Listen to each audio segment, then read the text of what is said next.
At this time, as a public service, Bob and Ray are glad to read the following supplementary bulletin from the Office of Fluctuation Control and Sealing Repairs, Bureau of Edible Condiments, Soluble, Insoluble, and Indigestible Fats and Glutinous Derivatives, Washington, D.C. Correction of Directive 943456201, issued a few minutes ago concerning the fixed price of groundhog meat. In the Bureau Directive above named, the price fix, low water level quotation on groundhog meat should read groundhog meat. Bob and Ray have been glad to read this as a public service.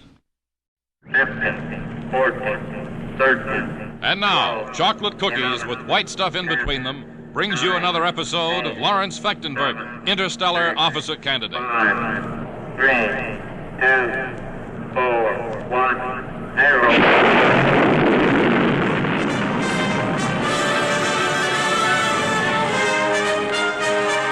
Commencement day at the Interstellar Officer Candidate Space Academy, and time for the passing out ceremony. And in the hall outside the assembly room. Well, Mellish, I'm surprised to see that you're graduating this year. I brought my marks up at the last minute, Fechtenberger. Congratulations, Mellish. I didn't think that you'd be with us. I didn't think you'd get your bars today. Well, let's go on inside. It must be time for the ceremony. I suppose you feel honored to be walking with me, the valedictorian of the class, eh? Honored, Fechtenberger? You're not, eh? You'll see. Well, Mellish, when you become a lieutenant, I hope you won't continue to sneer. I'm sneering right now, Fechtenberger, and I intend to keep it up. That attitude will get you nowhere. Well, it's gotten me through the Interstellar Space Academy, Fechtenberger. Once you're an officer in the Interstellar Army, you cannot sneer. Well, here's my seat. Right next to Jet Ordway. My seat is way down front. Hello, Jet. Hello, Mark. I'm surprised to see that you're graduating. Yes, I was telling Fechtenberger I had pulled my marks up at the last moment. A real lunkhead like you, I don't think should be commissioned. You still have a neat sense of humor, Jet. I mean that, and you know it, Mellish. Hey, wait, I think the valedictorian speech is about to begin. My name is Lawrence Fechtenberger. I am your class valedictorian. I have a few words that I'd like to pass along to my fellow graduates today. Doesn't it seem funny that there's only 3 of us graduating? As you know, we now go out into the world. Into a larger world than man has ever known before. Fechtenberger. Where people at one time were limited to highways and oceans and brief flights in the air. Look at the dean. We now fly from planet to planet. The whole world has become, well, just like a small town. Hey, Jet, come on, let's get out of here. Yeah, this really is a It's dull. dog. It's dull. And so Jet, Mug Mellish leave Lawrence Fechtenberger as he addresses the junior members of the Space Academy. Be sure and join us next time when we'll hear Lawrence say... And here, in the final 5 pages of my speech, which I have written here, as you notice, single space, I think I can sum up In the next exciting episode of Lawrence Fechtenberger, Interstellar Officer Candidate.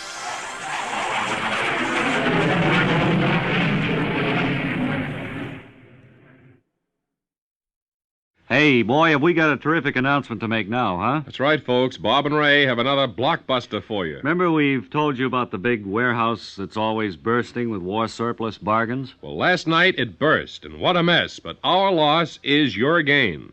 We have exactly 164 bayonets, complete with scabbards, which were never used in the war. They were sent back from Cuba right after the Battle of San Juan Hill, absolutely untouched. And that's not all. We have 226 pair of canvas leggings, which were only used once at the Battle of San Juan Hill. What's more, these leggings were used only going up the hill, not down. And we have 314 pair of heavy-duty campaign boots, sizes 12, 14, and 17. Now, some of these pairs match, and all of them have only slight mud stains from San Juan Hill. That's not all. We have 36 flagpoles, which fit the hand perfectly. If you have a flag and plan to run up San Juan Hill waving it on your vacation, don't miss this bargain. Hey, listen to this, too, fans. We have left exactly 22 slightly used ammunition wagons, which were damaged just a bit when they slid back down San Juan Hill. A few nails here and there, some bicycle tape, a coat of paint, a little grease, and you can take your own ammunition wagon with you during your vacation. And finally, we have 124 full cases of canned corned beef, which are clearly stamped San Juan Hill 1898 on the tops of the cans. Now, if you do not find this corned beef all you hope it to be, just leave word for the executor of your estate to return the remaining unopened cans to us. So if you want to snap up some of these terrific war surplus bargains, you just write today to Teddy Roosevelt, care of New York. Judging from the questions that have poured into our wall-to-wall carpeted offices here in New York, you folks are asking Bob and Ray to help you with your gardening problems now that fall is here and there are certain things to be done. And our garden expert, Dean Archer Armstead of the Lackawanna, New York Field Station, is here with us at this time. Dean, it's a pleasure to see you again after a long summer. I hope you had a good vacation, didn't you? Well, Bob, we had a very nice vacation.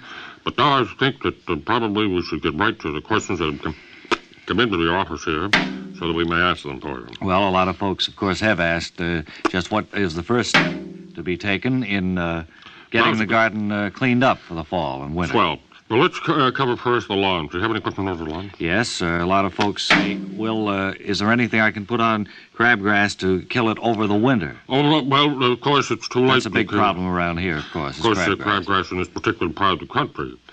Now it's too late.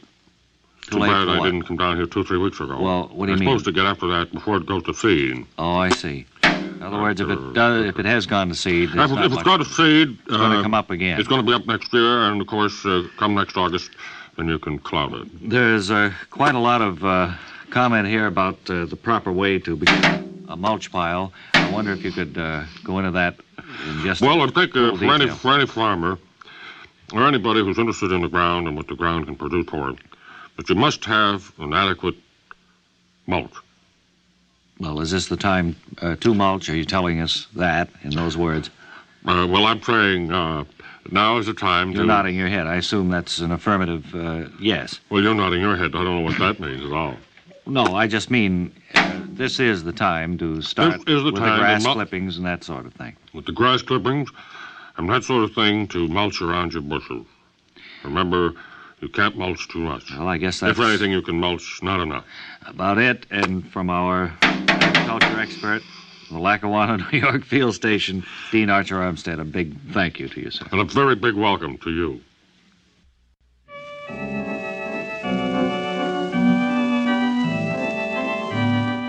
And now, Graham Crackers with chocolate all over them presents Matt Neffer, boy spot welder. As we look in on Matt today, we find him at the factory reporting for his new job. With him is his assistant, his good friend Todd. Todd says, Is this the place where you're going to work on the new invention, Matt? This is it, Todd. Look, would you prepare my acetylene torch, please, for welding? Yes, of course. Where will you be welding today, Matt? By that I mean, will you be welding in this part of the invention or... Over here by the supply room, Todd. Oh, yes. I was just asking you if you were going to be welding at that end of the invention or the other end. The end nearest the door, way down there, Todd. I thought I'd get that done today. But... Work my way back toward But isn't that the dangerous end? Yes, I'm afraid it is, Todd, but we might as well get the touchy things over with as quickly as possible. Well, Matt, you have more nerve than I do. I wouldn't want to be working around anything atomic like this with an acetylene torch. Here, I've prepared the torch now, and all of your welding equipment is ready. Over here by the time clock, Todd. Oh, yes. I was just saying, I've prepared all of your welding equipment. Oh, I just clocked in. All right, let's go back over there. Matt, you won't mind if I stay at this end of the invention and you work down at the other end. It's not that I'm afraid, but... I understand, Todd. People are usually afraid of things they don't understand. I think it's a case of just not knowing what's going on here and rather hesitant to work with me. And no, I appreciate your feelings. Go, stand in the safety zone. It's all right. Righto, Matt. Well, first, before you leave, would you put on my welding glasses, please, and hat? Well, what do I want to put on your welding glasses and hat for? I'm going to be in the safety zone. No, put them on me, Tom. Oh, yes, Matt, of course. All right, hurry now to the safety zone, Todd. I must get about this very dangerous welding. Good luck, Matt. Thank you, Todd.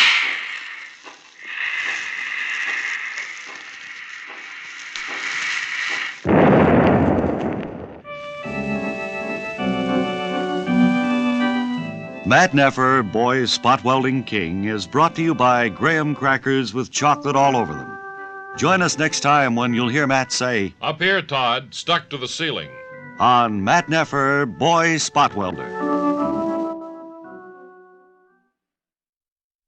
Well, here with us this morning is a man with a rather unusual hobby. I think you said your name was McGonigal, is that right? That's right, I did. Elwood B. Ticky McGonigal. And what is this hobby of yours that has been Well, so it's hardly a interesting? hobby anymore, Mr. Elliott? Elliott. It's my livelihood now. You I devote your train, full time. I'm sorry. You devote your full time to this, then? Yes. Well, it's a full-time job. I train butterflies, and I use a whip. You train butterflies with a whip. That's right. Well, now, just, But what do you... I'd like to point out that I never have hit one, because if I hit a butterfly with a whip, I'd have an enemy for life. In other words, it's somewhat like the lion tamer who goes into the cage with a chair and a blank cartridge pistol. You don't really intend to harm the animal, or do you call I've it? never known a mean butterfly in my life. How long have you been doing this, Ticky? Well, it started off as a kid when I first noticed butterflies, and I thought that maybe I could help them by teaching them things, come and go, and eat at certain regular intervals, and to enjoy life a little more than flying around. Well, I had always been under the impression that butterflies enjoyed themselves to the fullest without any help from humans. Who is to say, you know? And I took it upon myself to instruct these little things, and it's worked out wonderfully for them and for me. I like them a lot. You mean that the butterflies have changed in the last... in the last 15, 20 years, whereas, say, a butterfly born in 1911 could look forward to a year of life, now a butterfly born today can live 2 years, maybe. Is that so? That's Are there right. any difference in size? Are they more They're robust? bigger now. They're stronger butterflies than they used to be. And they're healthier generally, I think. As You I've told me watched just before we butterflies. went on the air, too, that you thought they were taller now than they used to be. Oh, yes, they're a good deal taller. And Well, what is all this going... stronger. They withstand winds a lot better than they used to. They used to flop around in it. What's all this going to lead to, Ticky? By that I mean, what do you plan to do after training as many butterflies as is possible for you? Well, there's nothing much to do with them except start over with a new class. I'm starting a new class now. Bring in a new crowd. I see. Well, thanks very much for coming up here with You your... might notice that I ride around in a Roman chariot pulled by 12 of the most beautiful butterflies you've That's ever right, seen. he does, ladies and gentlemen, and right now he's taking his net and going out through the huge studio doors here at Bye, everybody. in a chariot drawn by 14 beautiful butterflies. Thank you very much. You're entirely Thank you. welcome. Goodbye, everybody. Hey, Tex, you remember the plan now? Well, let's go over it once more. Well, when the gold train comes up around the bend, we ride out from the underbrush here, jump off our horses, jump onto the train. Now, wait a minute. Hold up the mail. Right away, you know we're going to have trouble on that. We Why? ain't never been able to get off our horses slow-like without Wait. that jumping off. Hush up. I think I hear it. I hear it coming there around the bend now. Now, how are we going to stop the train? The train will stop when we brandish our revolvers. You sure about that? Well, I've always seen it done that way. All right. Hey, here she comes. Now, we got to time this good. When the mail car gets right alongside, we ride out. You ready? You sure now? Then we jump off our horses, eh? Right. All right. She's almost upon us now. All right, let's ride out. Come on, horse. Come on, horse. Come on. Ride out, horse. There we go. Not too fast, horse. Slow down. Slow down, horse. This is a hold-up. Hey, this is a hold. Jump Stop off. that iron horse. Jump off, Ted. This is a hold-up. Hey, help me off here. Well, wait till I get off myself. Hurry up. That mail car is going to be by. Wait till I get off myself. Hey. Hold up. This is a hold-up. Hold up. Yeah, I got one foot off. Wait a minute. You get your foot in my steering. Oh, I'm sorry. No. I'm riding half your horse and half mine. Well, let me get down off. Now, is this my... Half of me is riding my horse and half of Well, me now, is wait a riding... minute. Who's... Are you down? No, I'm just halfway down. Wait a minute. Well, it ain't much use now. He done gone by. Help me get back up on my horse here. Concern the dead burn luck anyway. We gotta practice getting on and off our horse. Yeah, that's a good idea. Well, come on.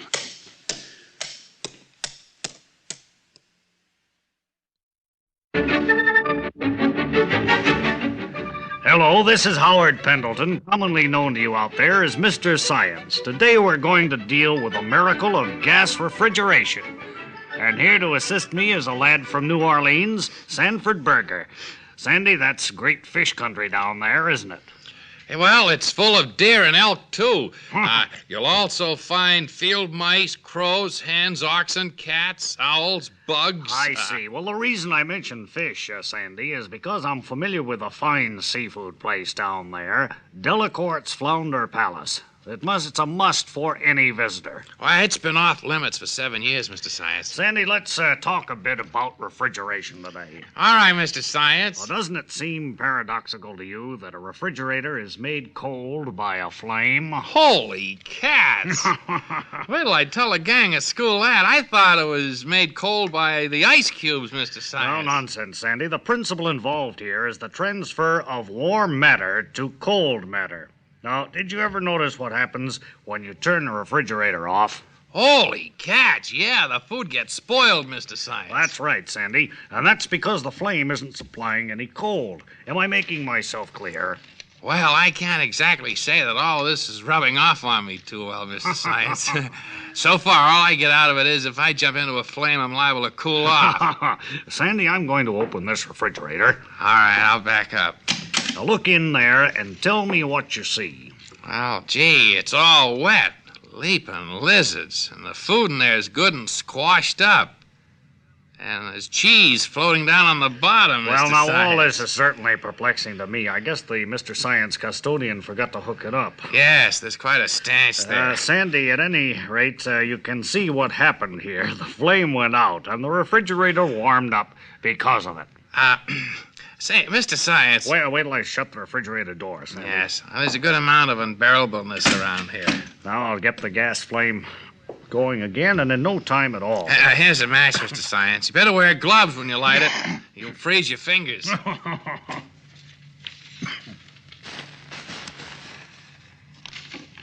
Well, there we are. Now the flame is lit, and in about a half hour, the refrigerator will be freezing again. Any questions, Sandy? Oh, boy, Mr. Science. How come when my mother cooks a pot of soup on the stove, how come we don't get a load of ice instead of a pot of soup? Oh, well, a stove is based on an entirely different principle, Sandy. In a stove, the flame heats the soup. You get what I mean? Oh, yeah, gee, Mr. Science. From now on, I'm never going to throw an ice cube from a moving car. Boy, Smokey the Bear's got enough trouble as it is. Good advice for all of us, Sandy. I'm glad I was given the opportunity to broaden your horizon here today, son. Now, this is Mr. Science, Howard Pendleton, saying knowledge is fruit for the mind, so try fruit consumption.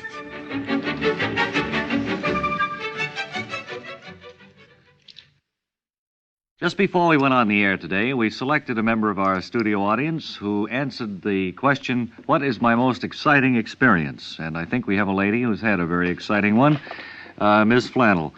Is it Ms. or Ms.? It's Ms. Flannel. All right, Mother, well, will you tell us... Now, just a moment. Do not call me Mother. I hate this patronizing manner that so many radio and television masters of ceremonies have. I understand. If they have a lady over 30 years...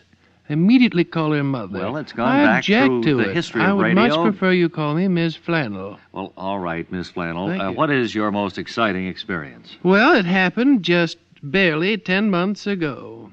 I was on a train between New York City and Albany, New York. Yes? We were gone about 15, 20 minutes, just up above West Point, riding along, when suddenly I couldn't believe my eyes. Riding down from the hill country to our left, I could discern a group of Indians, and they were armed with 10 rifles. months ago, And they attacked the train. Indians attacked a train? Everybody seek cover! Red down as low as you can. Get away from the windows.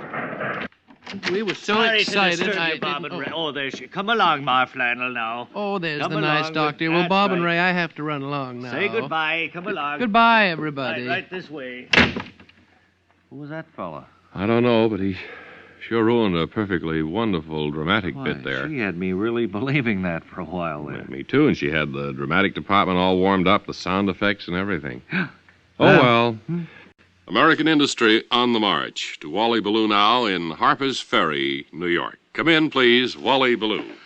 Please, blonde, blue-eyed Wally Ballou, speaking from Harper's Ferry, New York, home of the Waukesha Glass Fruit Factory, makers of some of the most beautiful centerpieces that grace America's dining tables. We're speaking with the president and founder of this concern.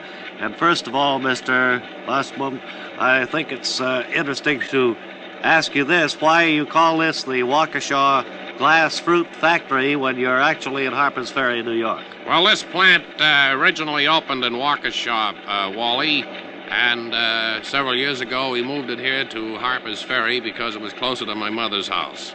I see. And the factory has been here for some 23 years, I understand now, turning out all manner of grapes, peaches, pears, apples, Spanish melons, cantaloupes, bananas, watermelons, and breadfruit. Apricots, too?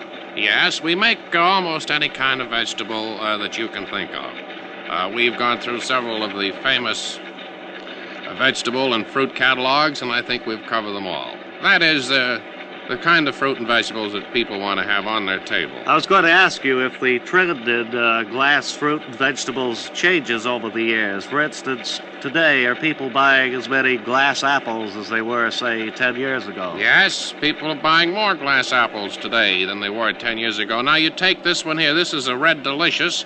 Now, this is made out of... Look at that. It's a Certainly, work of art, certainly. It's made out of very thin... Well, you'll have to be more careful I there. didn't need to drop that. It was slippery as you handed it to me. Well, see, that represents a neat paper loss now of almost $50 to me. Are all of these hand-painted?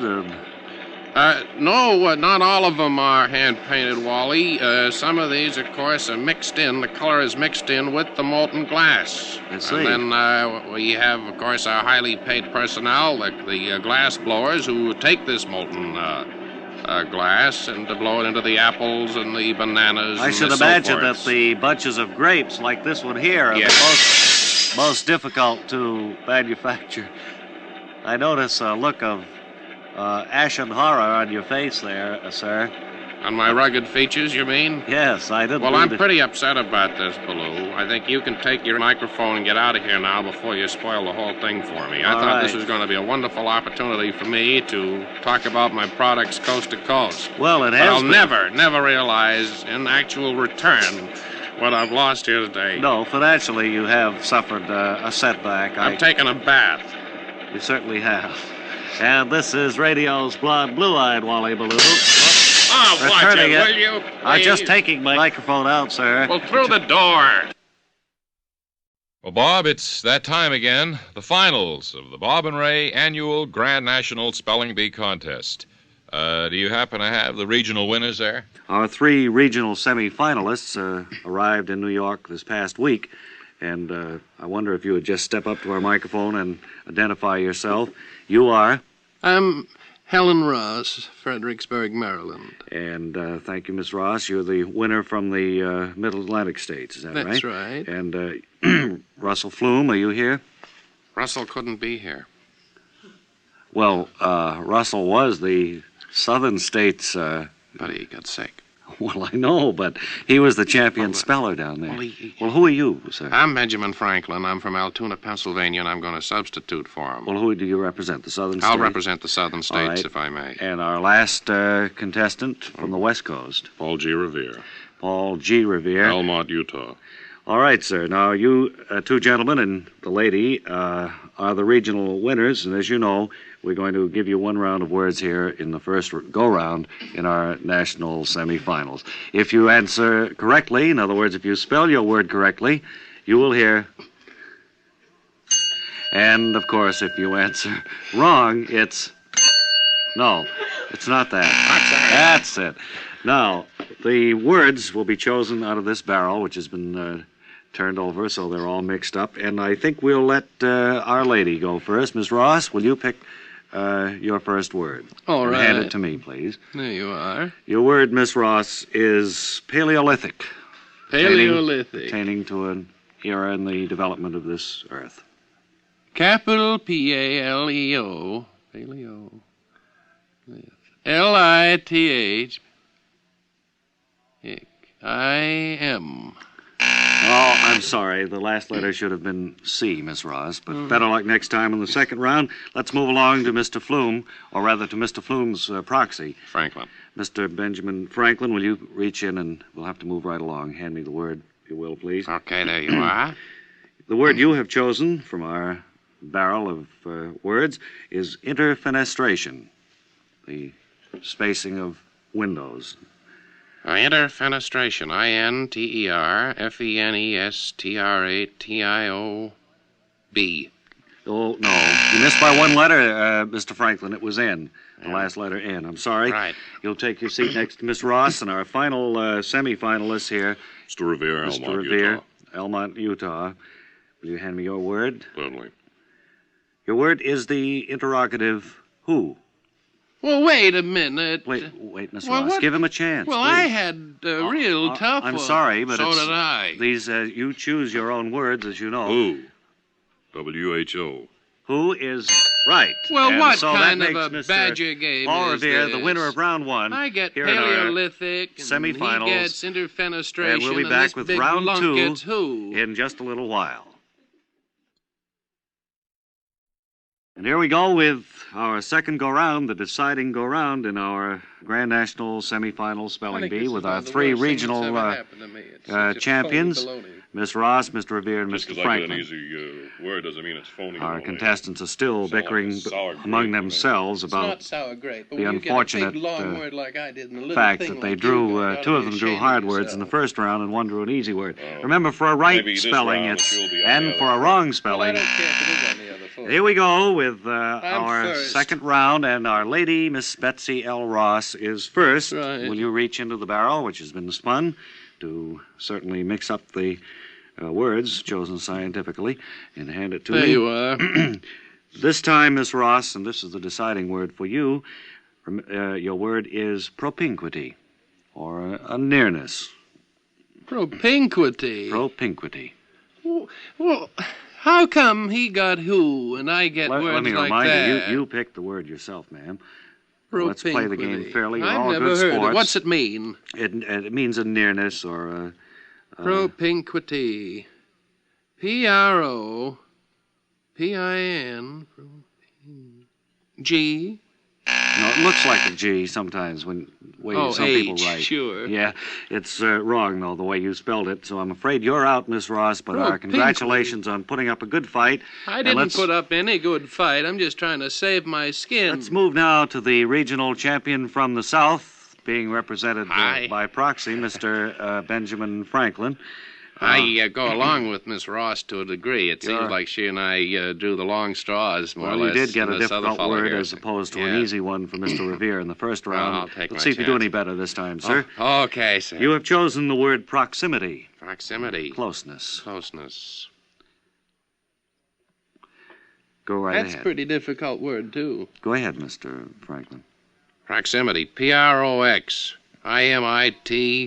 No, you were going. No, L. No, you were going to spell it wrong. I could tell. Proximity would be your word, and that What do you mean leads you could tell out. he was going to spell it And that wrong? means You if- had the that buzzer means if going our before West he got Coast- out 2 letters. I For our don't West know Coast what's champion, going on Mr. here. Paul G. Revere, can spell his word correctly. He Couple remains. sore losers there, Mr. Elliott. That's right, they are, Mr. Revere. You've chosen your word, and if you spell it correctly, that means you are the standard bearer, the champion in our Right. semifinals. We'll go on to our final round later to be held here in New York. All right, sir. Word you have chosen is far, the opposite of near or close. Well, wait a minute. Go ahead, Mr. Revere, if you Are will. you related or what? Please, Miss Ross, Far. let's be polite. F-A-R. That is right, and I want to congratulate you, and I know Ray does too. You bet I do. On having been. Well, tell us what you do, Mr. Well, I have Revere. I own a theater out there in Elmont. That's right, and one of the most popular ones in Elmont, I understand. We're certainly looking forward to you two fellows when you come out there in Well, a we couple of certainly weeks. appreciated the booking when we heard from you. Thanks for being on our semi-final spelling bee, and you'll go along to the finals, and I would think your Couple luck will sore be losers. pretty good, Mr. Revere. Best of luck to you. Thank you. It's Anyway, been wonderful being here with you. Well, And now then, gang, stand by, because we have with us today the last of the old-time Western marshals, Slim Slade. And he's here with a few facts that might surprise you. Hello, Slim. All right, just keep your hands in sight, son. Wait a minute, what's this all about? I'm not armed or anything. Well, you gotta overlook me being suspicious. I'm still afraid of some young punk wanting to try me out. You mean there are still some gunfighters around who'd like to see how fast you are on the draw? Yeah, that's about it. And at my age, I gotta be careful. Need every advantage in a gunfight. Well, Slim, I know at one time you were reputed to be the fastest draw in the West, right? That's right, but it was a long time ago. Quick draw these days takes me about, 15 minutes. 15 minutes to draw? Yeah, and about another 30, 40 seconds to pull the trigger. Well, has anyone attempted to draw on you here in New York City? Not yet. But you know who's getting out of prison today? Who, Slim? Kid Volby. I sent him up 50 years ago, and he vowed that when he got out, he was going to look me up. Well, what time is his train due in, Slim? Already in. Fact is, he might be on his way here now. Well, did you tell him you were coming here, Slim? Sure. Ain't no saddle tramp on earth can push Slim Slade around. Well, I think I'll just get out of here. Oh, stay where you are, son. This is my fight, and you ain't no way involved. But I'll need a witness to what's about to happen, so if you try to leave, I'll pistol whip you. Well, I don't think you can lift that pistol, Slim. Two really. hands I can. Now stay where you are. Now, just make out things as natural-like. Keep on asking me them questions. Okay. Where did you do your marshaling, Slim, back in the old days? Well, one place is like another. I used to arrest people wherever I went. Once I visited a prison and arrested one of the convicts there. Well, Oh, that might be Kid Volby. Slade, you in there? That's Kid Volby, all right. Now I gotta trick him. Play along with me, what I do. Hello out there. Bet you think I'm Slim Slade. Well, if you ain't, who are you? I'm Billy Sickey. But I happen to know where Slim Slade is at. Now, I don't like him any more than you do, so come on in and I'll tell you where you can find him. Okay. Incidentally, just for the fun of it, leave your gun outside. Now, come on in.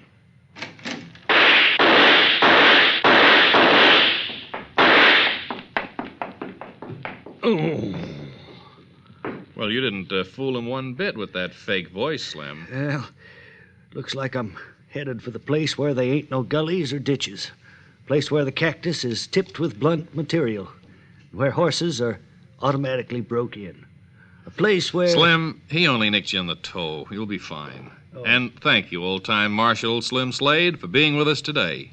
Watch out for the young punks. So long.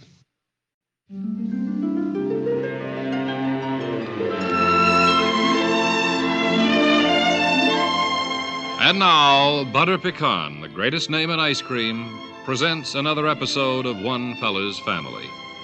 Today's episode is entitled Going Like 60 and is taken from book VI, chapter CLVIIX. It's shortly after 4 in the afternoon as we look in on the family. We find Father on the front porch, sitting there next to Mother, and Father speaks. A beautiful day, Fanny. Certainly is. Good day to just sit on the porch and rock. Wonder where the family is. Jack and all the girls. Well, Claudia's back east on vacation. Yes. Clifford is up north fishing. Do you suppose it's too early to cut back the roses? Well, in another week or so, Fanny. Now, who in the world would be driving up this residential street like that? It looked like Jack's car to me. It was. Come to think of it, it was Jack's car. I think he's gone around the block. Maybe he missed seeing the house. Well, now, what in the world would he do that for? Why wouldn't he stop and come in and say hello to his folks? Fanny. Yeah. Have you called Doctor about those teeth of yours? Haven't been having too much trouble with them lately.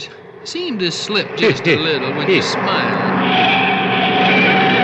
Jack! Oh, Jack! Oh, Jack. He didn't hear us, Fanny. It is Jack. Must be. He looked anxious. Looked like he wanted to get someplace. Well, he's getting there in a hurry, but all he's doing is going around and around the block. Well, I don't know. Maybe we ought to call... Well, here he comes. Jack! Jack! Oh, Jack. Jack! He's certainly going like 60.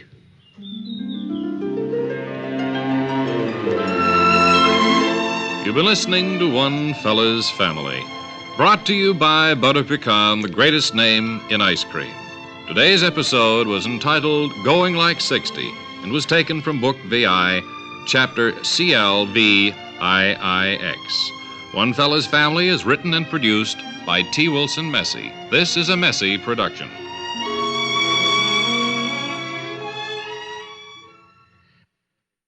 One of the big problems in education today is finding enough youngsters who are interested in technical fields, in science in general, and who will go after some of these more difficult courses. We study the problem a bit, and we've invited to our studio Mr. Harmon, who is principal of a brand new technical high school.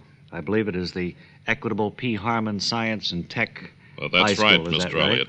Being a man of scientific bent myself, I was made acutely aware of the problem, so I... Do I refer to you as doctor, professor, or just Mr. Harmon, or... Well, what is correct? Mr. Harmon would be all right. You're not... I don't want to appear too stuffy. No, I know you have an impressive career as an inventor. Well, as I was mentioning, I invented the plastic collar stay. Yes. Keeps your collar neat. That's probably your chief claim to fame. I don't think one of us men gets dressed in the morning. What, you don't have a difficult time finding them, eh? Well, after you find them, after you look at them, without remembering the man who invented the plastic collar stay, Equitable P. Harmon. It's nice to have you here. Now, I have been campaigning for funds to establish my high school, and I finally have the building now. It's located just a block west from MIT. Oh, fine. It's called Equitable P. Harmon Science Technical High School, and the freshmen report this coming Monday. Wonderful. Getting a little bit late start, but I suppose you'll carry the classes well, a little it's going bit to later be in a the concentrated, speed-up class. Now, they'll report Monday, Mr. Elliott, and they'll have basic science fundamentals. Tuesday, the Einstein theory of relativity. Fine. Wednesday, nuclear physics. Thursday, astrophysics. And Friday, several students will be shot into space and returned by evening. More or less a demonstration experiment. Saturday will be football practice. Sounds like rather a full schedule you have, and a very complete one, incidentally, too. And for any of the kids listening, of course, they can write to us. What do you think the biggest problem will be this term with your class? I think the biggest problem this year will be against Lowell High School on Thanksgiving Day. You look for them to win that game. I do, yes. Well, good luck with the Equitable P. Harmon Science Tech High School. I hope. Thank you very much, and I want to thank you and your employers for making this radio time available to me. Thank you, Mr. Harmon. Friends, we've done it again, haven't we? Yes. The Bob and Ray overstocked warehouse is bulging at the seams once more. An inestimable damage to our financial resources, we have managed to purchase 1,217 sets of genuine brass door chimes. We were able to wheel and deal them to conclude this transaction successfully, and it was in itself a coup, comparable to the purchase of old Manhattan Island from the Indians, we think. So reluctant were the brass door chime people to let their merchandise go that as we were leaving with the genuine brass door chimes, we were roundly booed by the rank and file of the company. To this day, we still receive threatening phone calls from the president of the company, who murmurs dark promises of revenge and suit. Now, that's how excellent these genuine brass door chimes are, friends. However, the new foreman of the door chime company turned out, inexplicably, to be tone deaf. Before this shortcoming was discovered, the aforementioned 1,217 sets of door chimes were produced. So, the chimes are, in a mildly fashionable way, a bit off-key.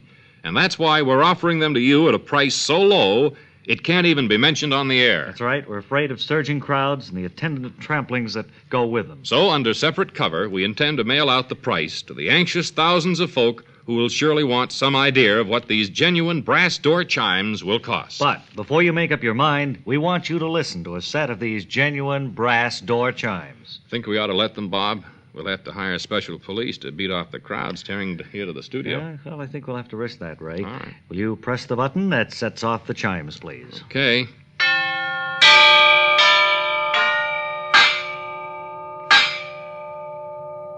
And there they are, friends. Folks, apart from the obvious advantages of owning such a set of door chimes, we'd like to outline a few of what we call astral assets. Which means benefits not readily discernible to the eye. Just think, when the chimes are set off, no more birds. Those pesky insects you have around the house will flow out in a never-ending stream. Those cats who've been ravaging the garbage at night will sail out of earshot. And you'll be able to make new friends with these door chimes. That's right. Once the distinctive and compelling sound of the chimes is heard, people by the hundreds will flock to your door to find out what's going on. Or, for those of you of an introspective persuasion, the door chimes can be used to keep away those unwanted and unexpected Sunday afternoon visitors. All you have to do is turn the chimes on. And for you fashion models out there who enjoy featuring the skinny, sick look,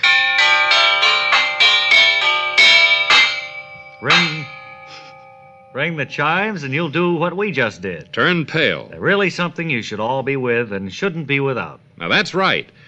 We went to a peck of trouble getting these genuine brass door chimes. So write to us, care of Brassy, New York City, for our under separate cover prices. And write on your postcard, awesomely low-priced door chimes. And we'll know what you mean.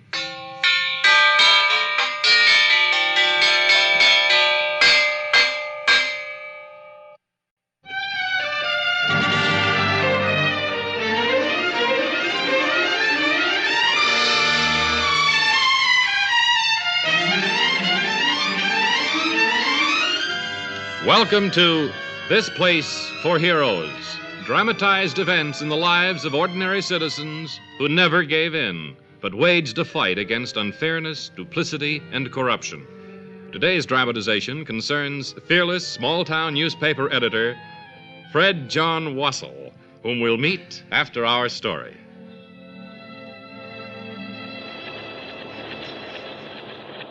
Alice, how's this for an editorial? It's time Turnberg stood up to them. 3 years ago, Turnberg was a good town. Then they came. A trickle of evil men at first. We didn't know then what they were up to, but we soon found out. Oh, Fred, those men will come around again if you print that. Turnberg, with a population of 1,210 people, had 3 jukeboxes in it 4 years ago. Now we've got 1,700 jukeboxes in Turnberg, more than one to a person. Now, I'll see who it is, Fred. No, you better let me get that, Alice. Who is it? Better open up, Wassell. It's me, Fist Faraday. Alice, go home. You'll be safe there. Go through the back. But what about you, Fred? Do as I say, Alice. You think I'd like to go home, too? I'm no glory seeker. Just doing a nasty job. A job that has to be done. Now, please go. All right, Fred. See you later. Open up, Wassell, or I'll just tear this joint apart. Door's open, Faraday. Come on in. Hello, small man. I understand you're writing another thing about me today. Faraday, I'm going to tell you something. Your kind stinks. You know what you are? You're some kind of maniac from the Stone Age. You're from another world. You decided to make the trip here by sewer. Now you've arrived covered with a stench of corruption. Faraday, your world is fast disappearing. Your world of muscle weakens more each day, and I can help the atrophy along with words. That's right, Faraday. Let your epitaph read, he was stricken by a typewriter.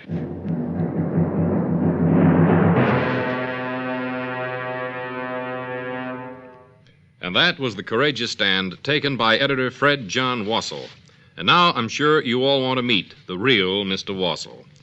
Sir, I'd like you to say hello to the many fans you've made with your magnificent display of nerve. Hello. I'm glad to be here. I understand the wire was removed from your jaw yesterday, Mr. Wassell. That's right, and I'm glad it was, too. Alice is teaching me to walk again. Now I can tell her to stop when I get tired. But all this that's happened to you, Mr. Wassell, it really isn't important. The important thing is that what the jukebox situation is like back in Turnberg these days, right? That's what we'd like to hear about. Well, I understand they put 7 jukeboxes in my newspaper office. I really don't see how I'll get around the office with all that crowding. And your wife Alice tells me that you have to put in your own money, and whatever it is in the machine has to be turned over to Faraday. That's the understanding, yes. Fred John Wassell, there isn't much I can say. You've said it all for us in words and in deed. You're a hero, and this is the place for heroes. Here on This Place for Heroes.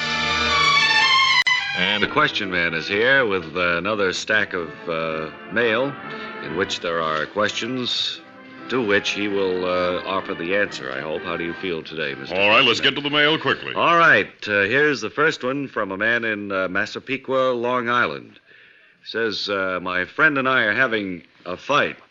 How can I win as he's much bigger than I am? I'm afraid it was Bill Terry in 1933. Here's another one from all the way down in New Bern, North Carolina, from a lady who writes, my friend and I are having a fight. Did the United States ever have a woman president? No, I believe it was in the late 1800s at the Delaware Water Gap. A young married couple, Mr. Question Man from Philadelphia, writes, we're having an argument. What kind of a guy was Francis Scott Key? I'm afraid that your friend lost that argument. No, that's the Amazon River. A pupil in junior high school 93 in Brooklyn, New York, writes, my teacher and I have a bet. Did Eli Whitney or Elvis Presley invent the cotton gin? No, 3 cities, Paris, Rome, and London. And a nice lady in Duluth, Minnesota writes, I like your voice, Mr. Question Man. Can I come up and meet you sometime? Oh, I'm afraid you won that argument. You can tell your friend that it flows northeastward and empties into the Atlantic Ocean at Newburyport. And there's a second part to this question, P.S., Mr. Question Man. Ted Williams. Finally, a Marine in Camp Lejeune writes to ask, what time of the year does the yellow-shafted flicker molt? Cumulus clouds, always. So we hope that the Question Man has answered some of the problems bothering you listeners. If you have any, send them along. Next time, he will answer such questions as, I know how tall Mount Everest is in feet, but how many inches high is it?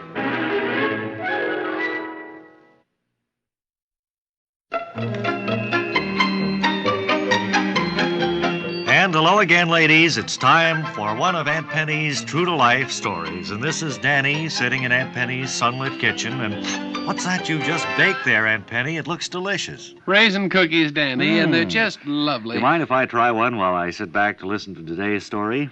Well, you certainly can, and that's one thing about these cookies, ladies. As with anything made with chicken fat, it's completely digestible. Oh, Aunt Penny is right, ladies. You know that whenever you use chicken fat and you're baking or deep frying, you're really deep frying and baking. That's right, and it is so digestible. They don't sit in your stomach like a $50 piece. I'm going to have a couple more of these raisin cookies, Aunt Penny, while you tell us what today's story is all about. Why don't you have some cookies, Danny, and I'll tell all the folks about today's story and what it's all about. Is that sunlight filtering through the Venetian blind too strongly in your face, Aunt Penny? No, but doesn't it show how spotless our kitchens are here, Yes, Danny? and how light and golden brown those raisin cookies are, too. Aren't they wonderful? They are delicious. There's Well, not going Danny, to be you many can of them. help yourself to these and eat as many as you want, because if it's in chicken fat, it's digestible. Well, now, what's today's story about, Aunt Penny? Today's story... I'm just going to have one more cookie before Why you don't start. you, Danny? Help yourself. That's what I say to all my friends. When you do cooking, if you cook with chicken fat, you'll find that it is digestible. And the things you cook with chicken fat won't sit in your stomach like a stopwatch. That's right. Don't forget Aunt Penny's famous words, ladies. Help yourself. And now, Aunt Penny, today's story.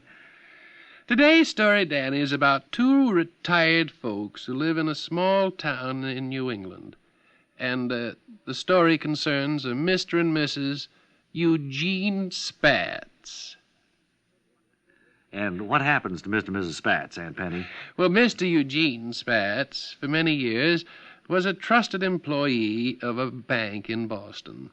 After he had accumulated enough money, he decided to retire in the northern part of New England. In Metropole, Aunt Penny? In Metropole? No. Why don't you dry up now, Danny? All right, Aunt Penny. Let's get to the story. So they decided to retire, and they went to a small town in New Hampshire. Well, that was only the beginning of their troubles, because...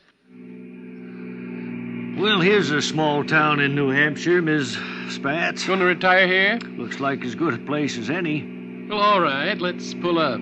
First, we'll have to go to a real estate office, I guess, and see what's available. Got all our life savings there in the glove compartment of the car. That's right. So maybe one of us had best sit in the car. Good idea, Miss Spatz. I'll sit here and you go on in. All right. Miss Spatz? Yeah? Go on in where? We're parked right out on the highway here. No buildings around. What do you think about that? It confuses me to think. Well, it kind of threw me a curve, too, Miss Spatz. Gee, we were all set to retire so nicely. And... Maybe better drive right on into Metropole and see what's available in the way of the house. Wasn't that car going speedy? Sure that was going was. like 60, I declare. At least that. Yeah. Well, come on, let's go. Danny, I'll have to stop now. Oh, you mean the story's over for yes, today, this Aunt Penny? could very well turn into a half hour, and we don't have that much time. Don't you ladies forget what Aunt Penny always says. Help yourself. Help yourself. Because if it's in chicken fat, it's saturated with fat. Audience, can you guess that tune? All right, if you can, stop that tune. We're here to play a big game with you today. We're going to play music, and if you know it, you'll push a buzzy. Okay, here's our first contestant to run both lengths of the studio, up and then back. Are you ready, ma'am? Yes, I'm Got your ready to go. Sneakers on there? You betcha. Okay, All sir. righty. When you hear the bell ring, go. All right. And here we go. And I'm off. Oh, there she is. She's off. Be careful now. What a wonderful lady guest. Ring the bell. Don't forget to ring. Now back. Hurry. Ring the bell. There you are. All right. What Good. was the name of that song? What? What was the name of the song? I just Well, that's thought... the whole object of the game, man. You don't just run back But and I forth. thought if I ran up and No, back no, and, no, you and don't. hit the bell within a certain length of time. No, you have to do that. Well, I before. couldn't listen to the music and run, too. All right, do you want to try again, or are you pooped? I'm awfully pooped, but Well, I'll try it again. All right, here we go. When you hear the bell sound, start out and listen to the music this time. Here we go. Okay, pay attention now. Don't forget the tune this time. That's the big thing. Now ring the bell and come back. Come on. Okay. Well, now you look as if you know the answer. T for two. T for two is right, and you win the chance now to Oh, go I'm sorry, on I'm to our sorry, next Clayton. big money. Clayton Budd, I'm What? sorry, but I think the song is wrong. We're checking with the judges now. Well, I I'm think we'll sure have to that give was her T for two. A baby orchid flown in from Hawaii for her. Good luck. No, they're telling me it wasn't T for two. I'm sorry, ma'am. It was my mistake. I was sure it Well, was. what do I T- get? Baby orchid flown in from Hawaii. A baby orchid flown in from Hawaii. That's right. After I run up and down the length of this stage and Yes. make a fool out of myself? That's right. That's your prize, and thank you very much for being with us here today and trying to discover what the tune is. My word. Where do I go now? Right over there. And be sure you join us next week to play What the Tune Is on this program.